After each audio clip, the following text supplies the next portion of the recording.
Hello guys, இன்றைக்கி நம்ம பார்க்க போகிற வீடியோ என்னென்னு பார்த்தீங்கன்னா ஹவாக் மூவி ரிவ்யூவை பற்றி பார்ப்போம். இந்த மூவி பார்த்தீங்கன்னா இப்போ நெட்ஃப்ளிக்ஸில் அவைலபிளாக இருக்குது. தமிழ் டபுளோட மறக்காம எல்லாம் செக் பண்ணி பாருங்கள். வாங்க வீடியோக்குள்ளே போகலாம். இந்த படத்தோட மெயின் லீட் யாருன்னு பார்த்தீங்கன்னா டாம் ஹார்டி போலீஸ் ஆஃபீஸராக நடிச்சிருக்காரு.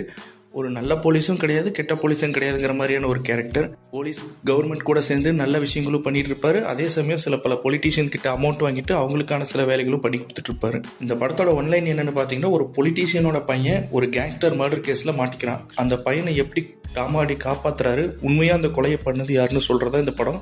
அந்த பையனை ஒரு சைடு போலீஸ் துரத்த, இன்னொரு சைடு அந்த கேங்ஸ்டரோட அம்மா, அவங்களும் ஒரு கேங்ஸ்டர், அவங்க துரத்த, இவன் யார்கிட்ட மாட்டுவான் இல்லை ரெண்டு பேர்த்திட்டையும் மாட்டாம எஸ்கேப் ஆகுறானா, இவங்களை எல்லாம் மீறி டாம் ஹார்டி இந்த பையனை காப்பாத்தினாரா இல்லையாங்கிறத இந்த படத்தோட கதை. படத்தோட ஒன்லைன் ரொம்ப சின்னது தான், ஆனால் முழுக்க முழுக்க ஆக்ஷனை நம்பி இந்த படம் எடுத்திருக்காங்க.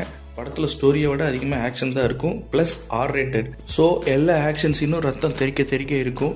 இந்த படத்தோட ப்ளஸ்ஸு மைனஸ் ரெண்டுமே ஒன்று தான். இந்த படத்தோட ஆக்ஷன், படம் முழுக்க ஆக்ஷன் தான் இருக்குமோ தவிர பெருசாக ஸ்டோரி மூவ் ஆகாது. பட் அந்த ஆக்ஷன் எல்லாம் கொஞ்சம் ரசிக்கும்படி தான் இருக்கும். ஸோ டைம் பாஸ்க்கு ஒரு நல்ல ஜாலியாக ஃபன்னாக பார்க்கணும் அப்படின்னு நினச்சிங்கன்னா இந்த படத்தை மறக்காம செக் பண்ணி பாருங்கள். இது மூவி ரிவ்யூங்கிறத விட ஒரு மூவி ரெக்கமெண்டேஷன். நான் பார்த்து எக்ஸ்பீரியன்ஸ் பண்ண ஒரு சில படத்துங்களில் என்னோட தாட்ஸ் என்ன அப்படின்னு சொல்லி உங்களுக்கு சஜஸ்ட் பண்ணுவேன். இந்த மாதிரி இன்ட்ரெஸ்டிங்கான வீடியோ பார்க்கணுன்னா மொக்க டாக்கீஸ் சேனலை மறக்காமல் சப்ஸ்கிரைப் பண்ணுங்கள்.